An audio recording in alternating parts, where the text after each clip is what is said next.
district level will be received a bonus seat.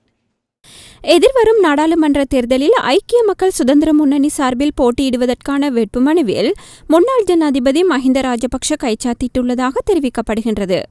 கொழும்பில் இன்று புதன்கிழமை நடைபெற்ற செய்தியாளர் சந்திப்பில் முன்னாள் நாடாளுமன்ற உறுப்பினர் விமல் வீரவன்ச இதனை தெரிவித்தார். இதன் அடிப்படையில் மஹிந்த குருநாகல் மாவட்டத்தில் போட்டியிட உள்ளதாகவும் நாளைய தினம் அதற்கான வேட்புமனு கையளிக்கப்பட உள்ளதாகவும் அவர் மேலும் தெரிவித்தார். ஐக்கிய மக்கள் சுதந்திர கூட்டமைப்பின் கீழ் போட்டியிட மஹிந்தவுக்கு வாய்ப்பு வழங்கப்பட்டதாக சுசில் பிரேமஜயந்த, விமல் வீரவன்ச, வாசுதேவ நாணயக்கார உள்ளிட்டோர் கூறி வந்தாலும் அது உறுதிப்படுத்தப்படாமலேயே இருந்து வந்தது. ஜனாதிபதி தரப்பிலும் இதுவரை அதனை உறுதிப்படுத்தாத நிலையில் தற்போது மஹிந்த வேட்புமனுவிலும் கைச்சாத்திட்டுள்ளதாக விமல் வீரவன்ச தெரிவித்துள்ளார்.